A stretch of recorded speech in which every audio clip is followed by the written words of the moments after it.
世界 Rebirth of the Malicious Empress of Military Lineage, Chapter 155, Returning back. The residence of the general in the Ding capital was originally decorated with bright colors, and from the outsider's view, it was admirable. Whenever the residence of the general was brought up, everyone would first recall about the sweat and blood contributions, and the bravery of the formidable great general. However, ever since the separation of the eldest household and the Shen family, and being removed from the Shen's clan records, the general residence quickly declined. Even though Shen Gui and Shen Wan tried to support the formal glory of the general residence with their careers, unfortunately the route of civil and military officials were different. Civil officials depended on their brains and mouth, and if one wanted to achieve meritorious services, it would take a much longer time. It was however different with military officials. After fighting a battle and cutting off a few enemy heads, one would be admired by 10,000s of people. After the decline of the general residence, even though there was still a name, people do not pay as close attention as before. However, these days it easily caught others' attention, but good things did not get out of the door, but instead bad things spread out to thousands of li. 1 li equals 500 meters. The matter that made others discuss the most was this matter. One did not know when, but there was a rumor that was spreading in the marketplace. It was that the master of the third household of the Shen family was planning to divorce his wife. Among the 3 sons of the Shen family, besides Shen Xin, even though Shen Gui was smooth and evasive, he was too lustful. Thus he did things unclearly. Shen Wan was however different from his second older brother. He had a clean record and was not considered lustful towards females. Even though he would play along with his colleagues, he would not make a mess of things. He was one who very much cherished his feathers, thus in the eyes of the people, he was one who had reached a high level of emotional maturity and was capable. If one were to wait a couple of years, most likely his position would be even higher. The women of the official families had a good impression of Shen Wan. It was not because of anything else, but because Shen Wan was one that favored and honored his wife and daughter, and that there was not a single female in the inner courtyard. Those Furans of official families would all have some frustrating matters in their courtyard, and would always be envious of Chen Rikayu, since it was not easy to encounter a husband who would only treat one person well, who knew that at this period, when Shen Yu was married, there would be a matter of divorcing between Shen Wan and Chen Rikayu. Those who spread out in the marketplace all had eyes and ears. Is not it so? One heard that it was because the third Shen Furan do not have a son. You see, now there is no grandson in the Shen residence, and one cannot just let the family line be cut off. Not mentioning that the second Shen master had been bringing in concubines after concubines. After all, he once had 2 sons. However, the third household had never had a son before, thus it is no wonder they got anxious. Speaking of that, the third Shen master is doing well in his career, and with such a big family, it would be indeed a pity if there is no heir to inherit it. That Madame Chin's tummy failed to live up to expectations, and had not given birth to sons for so many years. She still do not let her husband bring in concubines. This is really ill-mannered. There would not be such thing in a commoner's family. If I am third Shen master, I will not be able to accept it too. To not even let one bring in concubine.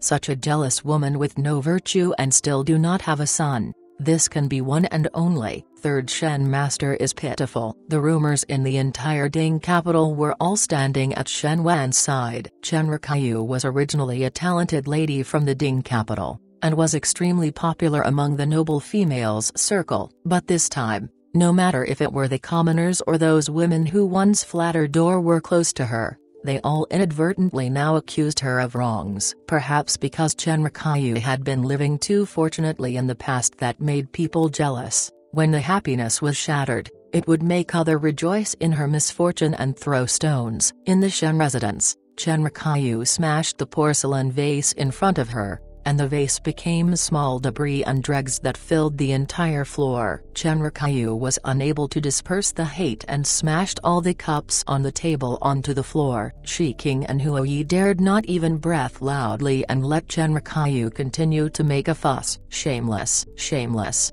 Chen Rikayu screamed, That pair of adulterous couple had forced me to such a situation, and it is my fault? Ridiculous, stupid. The rumors outside were all disadvantages for Chen Rikayu, and since she was one who cared about her face, so how would she be willing to let herself, a daughter of a scholarly family, be called a shrew by others? It must have been that slut who said these nonsenses outside.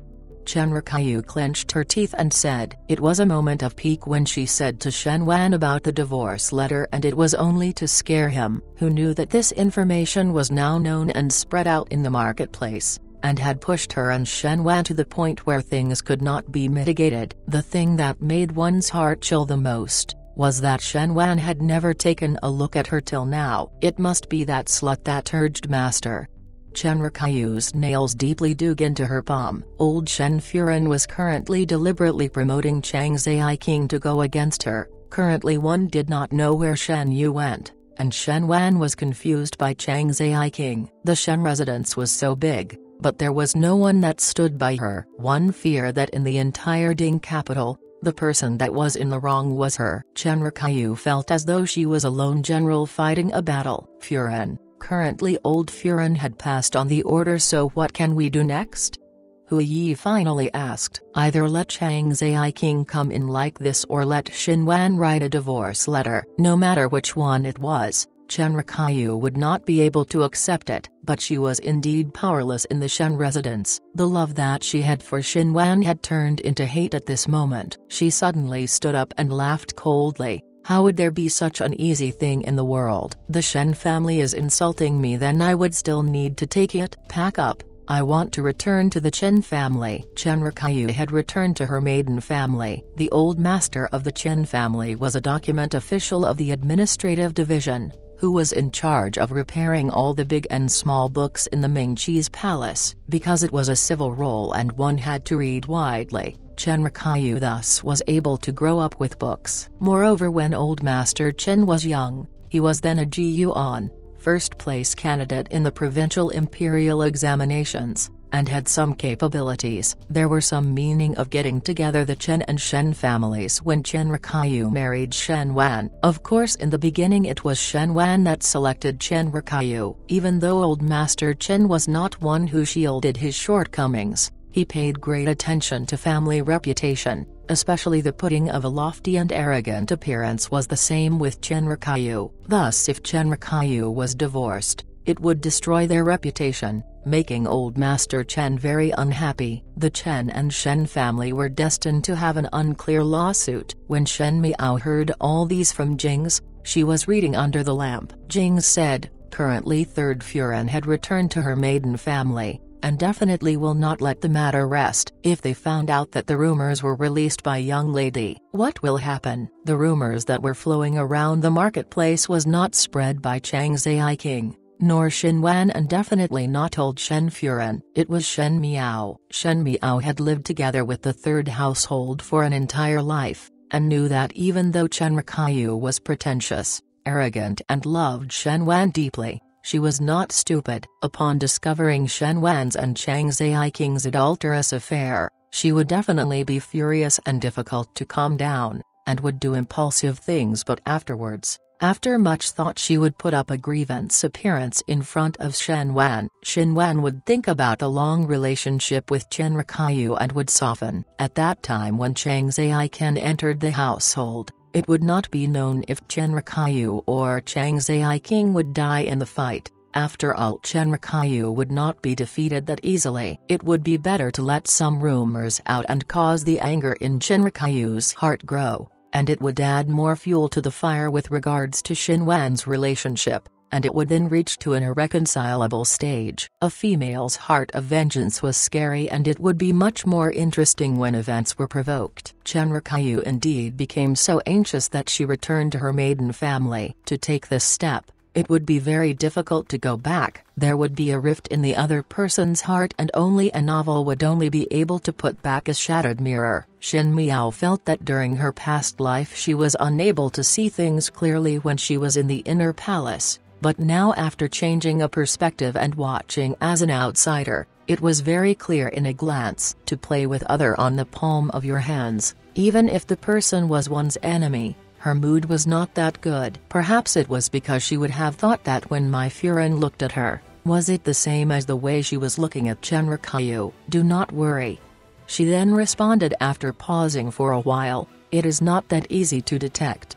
She handed the matter over to Feng's Yan pawnshop to do it, and since money was accepted, Ji Yushu would definitely organize things properly. The Feng's Yan pawnshop had done so many years of business in the Ding capital. Thus they would understand this small thing. Thus Jings did not speak more. Seeing that the windows were not closed, she stood up to close them and said as she walked over, "Why does Gu Yu keep forgetting to close the windows all day? The weather is so cold and the cold wind will blow in. What if young lady catch a cold?" Wait.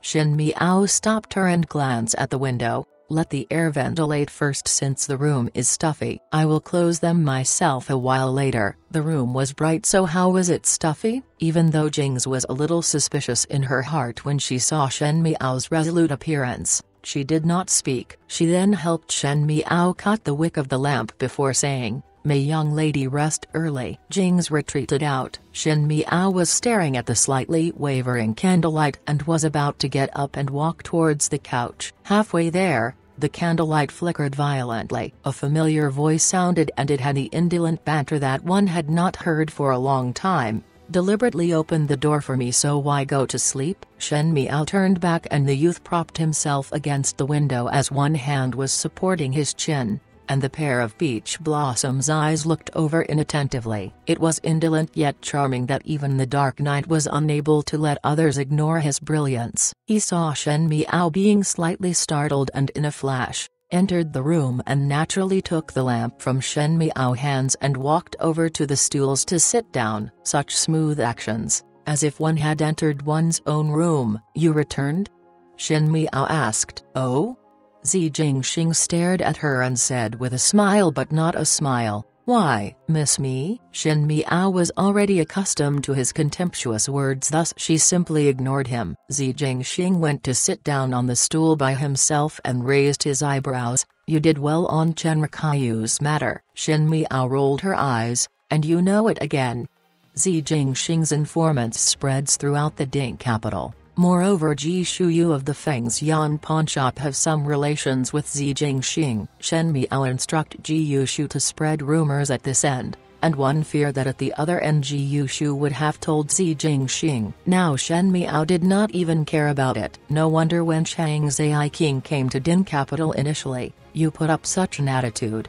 Zi Jingxing spoke to himself before glancing at Shen Miao again. It was unclear if his voice was in admiration or sighing as he said in half-truths, "Truly vicious." Shen Miao declined to comment. Zi Jingxing seemed to have thought of something and took out a box from somewhere one did not know of and threw it onto Shen Miao's arms. Shen Miao was almost crushed by the little box. She only felt that the little box was rather heavy and took a good look at it. She saw that there was a large tiger carving on the surface of the box. The tiger head looked alive and was somewhat charmingly naive. However, the baring of fangs and brandishing of claws were rather fierce. She remembered the white tiger, Zhao Zhao, that Zi Jingxing was raising, and she endured the anger in her heart and opened the little box. As soon as it was opened, one was almost blinded by the brilliant colors of the things inside the box. The heavy box was filled to the brim with exquisite and luxurious jewelry. Not to mention that it was a full box of jewelry. Just one of it was worth a lot of money. Why was Zi Jingxing gifting her jewelry without any rhyme or reason? Shen Miao then looked at him and shook her head. "I do not need jewelry." Zi Jingxing said, "These are all valuable and hard to come by. You are in any case a lady. What is wrong in buying jewelry?" Shen Miao thought about it. "Perhaps one can pawn them at the Feng's Yan pawn shop." Zi Jingxing choked on her words and raised his brows and asked, "You are short on money?" "It is always a good thing to have more money. There are so many places where money is required to put things in order. As time passes, it would be difficult to be tight with it." Shen Miao said frankly. Now in front of Zi Jingxing, she was not as vigilant as before, thus she said it as it was. Anyways, Zi Jingxing's means and methods extend across heavens, and even if she did not tell him some matter, he would be able to find it out. So why the trouble of hiding and concealing? When Xi Jinping heard this, he took out a square rounded jade tally from his sleeves. This is the tally for Jinyu Private Bank. With this, one can withdraw however much money one wants. He casually threw it to Shen Miao and said with some displeasure, "Do not keep being so bad in foresight." Shen Miao. In any case, she was a person who had been an empress and seen a lot of gold and treasures. Even when she was young, she had cultivated that vulgar taste for shiny things by the second and third households to afterwards in the palace or in the Qin country. She after all had a lot of insights, but now Xi Jinping said that she had no foresight. This was really somewhat uncomfortable. However, she held the jade tally up. One did not know what kind of jade was used for this jade tally that is so translucent, and upon touching, the coldness seeps into one's bones. Shen Miao knew that Xi Jinping would not lie, and that this jade tally really could withdraw money from Jinyu Private Bank. It was just that Jinyu Private Bank was the biggest bank in the Mingqi, that even the imperial family would even have some dealings there. Currently Xi Jinping was a person of the Great Liang and could even have such a thing in his possession. He was really too deep. Shen Miao returned the jade tally to Xi Jinping. No reward if it is not deserved. Xi Jinping stared at her interested. Really has a backbone. He nodded his head as a gesture to Shen Miao to look at that small box. That is not an ordinary jewelry. Take a look again. Shen Miao was somewhat skeptical and picked up a pair of rings. The jade used was of a good grade that would be one of a good item if placed in a jewelry shop. Shen Miao took a look and seemed to felt the pair of rings was somewhat strange and touched it. There was actually a hidden button. She lifted her head and looked towards Xi Jinping. What is this? Xi Jinping smiled. Concealed weapon. Concealed weapon? Shen Miao fiddled with the hidden button and unconsciously wanted to press it, but she was suddenly stopped by Xi Jinping. Immediately afterwards, Xi Jinping stood up and stood behind her. His arms went around her shoulders as he taught her how to use the pair of jade rings. There are needles placed here, and one fear that poison needles would harm one's own people. Thus when normal people are shot, they will only be unconscious for a while. It is only effective within 3 kun, modern, inch, so do not release it arbitrarily. There is powdered poison in the hairpin which would blind when the hairpin is pulled out. This can be used when one encounter a bandit. A blade is hidden in the bracelet. Pull it apart and it is a small knife. If others tie you up in ropes, this knife can be used to cut the ropes. The treasure's earrings are a whistle. In case of an emergency, use it to whistle. My people are all over in the Ding capital, thus if there is danger, they will rush over to save you. He elaborated and explained each one to Shen Miao, and there was not the usually indolent or frivolous manner of speaking. His gaze was especially serious and his long lashes were enough to make others moved. His hands were long and fair, and with his peach blossoms eyes that looked at Shen Miao, as if they were as invigorating as spring water. Shen Miao felt somewhat warm. The windows were clearly opened, but there was some stuffiness in the room. When he leaned and looked over with his head lowered, Shen Miao was almost leaning against his chest and there was a fine layer of sweat on her back. She looked over to the side and her eyes met with Xi Jinping's slightly upturned beautiful lips that seemed to be always smiling. Shen Miao seemed to have become scalded by them and turned away. Xi Jinping discovered that she was slightly distracted and he became somewhat dissatisfied. He knocked her head. Concentrate. Shen Miao moved a little forward in her seat, slightly further away from him, and pretended to be calm. Had already seen it and I remembered. I will just practice in the future. The corner of Xi Jinping's lips curved up. Did not you say you do not want? Shen Miao turned her head. You remembered wrongly. This turn of head almost made her bump onto Xi Jinping because he was initially looking down at her. Shen Miao was slightly startled and her cheeks became red instantly. This youth's brows were so handsome that it was ridiculous. Usually there was some frivolous air, but when he used that part of beautiful eyes to look at you, the entire world had become springtime and blooming red flowers fill the entire city, making it unbelievably romantic. Xi Jinping chuckled. His voice was as mellow as wine and made one feel a little intoxicated. He reached his hands out and pushed aside some loose hair on Shen Miao's face, as he carefully stared into Shen Miao's eyes before half innocently and half curiously asked, "Why are you blushing?" Shen Miao stood up suddenly and took 2 steps before speaking with her back towards Zi Jingxing. "The room is too stuffy, because one feel there should be no reward if it is not deserved?" Zi Jingxing said without a care. "Easy, then make some pastries." After finishing he remembered something. "I have done so much but cannot exchange for it, and someone did not do anything but could get it. This is really frustrating." "What?" Shen Miao did not understand what Zi Jingxing's words meant, but she saw that Zi Jingxing had already stood up. "Never mind. Today one only came to gift you concealed weapons. These things are all suitable for killing people and one think that it is suitable for your liking." Shen Miao really wanted to object but afterwards felt that Zi Jingxing's words were indeed right. She was living on the pointed side of the blade, and everything that she did was extremely dangerous. If there was a day where the Shen family could not protect her, she could only protect herself. This entire box of concealed weapons that looked like jewelry was considered precious to her. Zi Jingxing was indeed one who knew her well. Thinking that one had treated Zi Jingxing as an adversary before, what Pei Lang said in the previous lifetime was correct. The opponent was the one that understood oneself the most. Zi Jingxing suddenly thought about something and said, "Do you know the whereabouts of Shen Yu?" "Shen Yu?" Shen Miao shook her head. She had informants in the Shen residence, and knew that Shen Yu had ran away and her whereabouts were currently unknown. Chen Rikayu's people were unable to find Shen Yu till now, and Shen Miao herself also sent people out to look for the whereabouts of Shen Yu, but all of them returned without any achievements. Shen Miao was also suspicious. Even though the Ding capital is big, how could one be unable to find a person? Moreover, Shen Yu was a delicate female, so how could she survive outside for a few days? "You know where Shen Yi is?"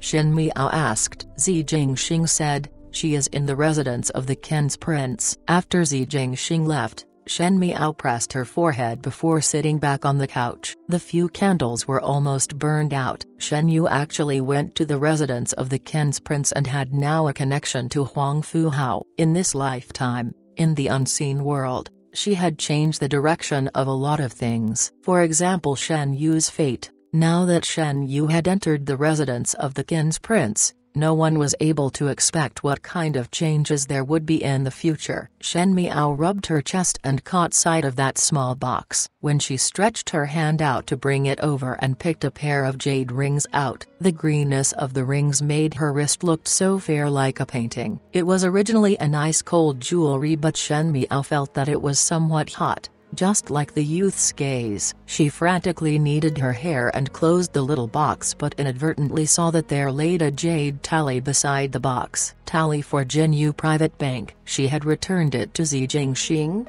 but one did not know when he threw it there. It seemed that he deliberately did it. One had not seen anyone just hand over such a large amount of money to others, and Shen Miao felt sympathetic for Emperor Yongle of the Great Liang. After keeping the jade tally properly, Shen Miao shook her head and thought that it was better for her to return this thing to Zi Jingxing when she encountered him. In the residence of the Qin's prince, it was late in the evening and there was a female sitting in front of the mirror. That female was at her most wondrous age and was considered a delicate beauty, especially the air of a scholar that oozed out of her body. At the moment she was wearing a snow-white mid-clothes and facing the mirror. She was clearly a flower-like beauty, but her expression was somewhat hidden and dark. This person was not someone else but Shen Yu, who was missing from the Shen residence for many days. Shen Yu had never thought that there would be a day where she would have some relationship with the crown prince of the Qin country. Initially she had planned to run away and go to the residence of Prince Ding. Fu Ziyu was warm and a gentleman,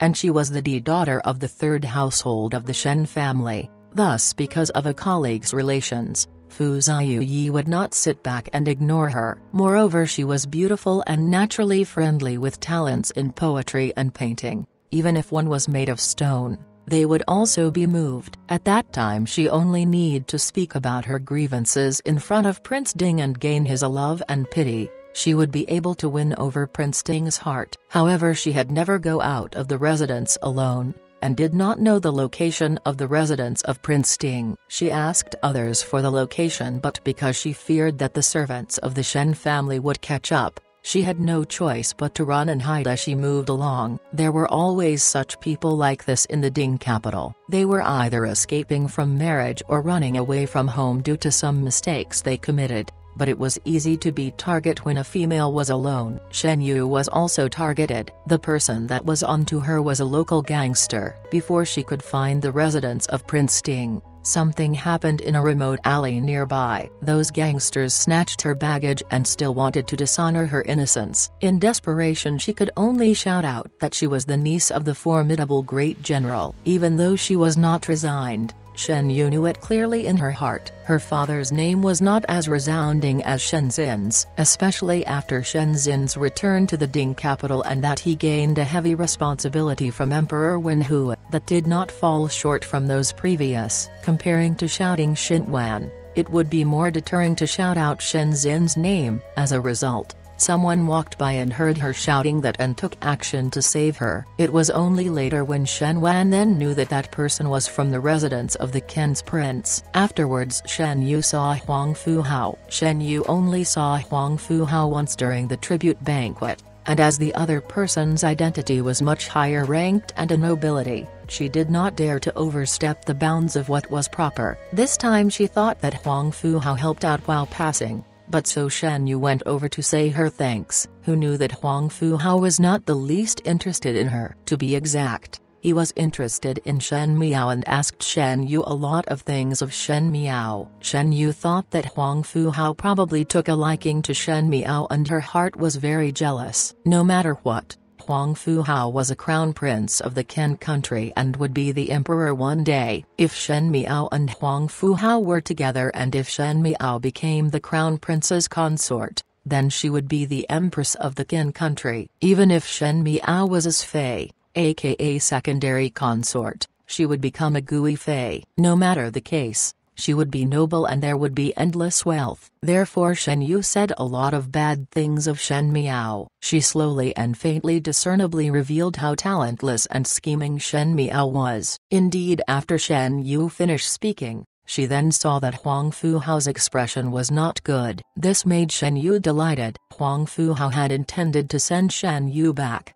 but she heard about the fact that Shen Wan wanted to divorce Chen Rikayu and in a rage, Chen Rikayu returned to her maiden family. When Shen Yu first heard this, she was unable to restrain her anger for a moment and intended to return to the residence to seek justice for her mother. However, when she was about to leave, she thought about it again. If she were to return like this, she would definitely be married to Wang Bai as a pinchi by Shen Wan. Currently Shen Wan and old Shen Furen were still angry about the matter of the exchanging of brides between Shen Yu and Shen Dongling. She would definitely suffer. No matter how Shen Yu thought, she was unable to find a better idea, and was also not willing to just watch as Chen Rikayu was at a disadvantage. One had to know that once Chen Rikayu was divorced, even her position as a daughter would be implicated, and one feared that there would not be a foothold for her in the Shen residence. Shen Yu has lots of resentment with Shen Wan and old Shen Furen, so now she was not reconcilable. At the very end, she thought of a method. Huang Fu Hao was the crown prince of the Ken country and held great powers, thus if Huang Fu Hao took action, perhaps everything would be much simpler, and she just needed to fawn over Huang Fu Hao. She must stay in the residence of the Ken's prince to avoid being found and made use by the Shen family.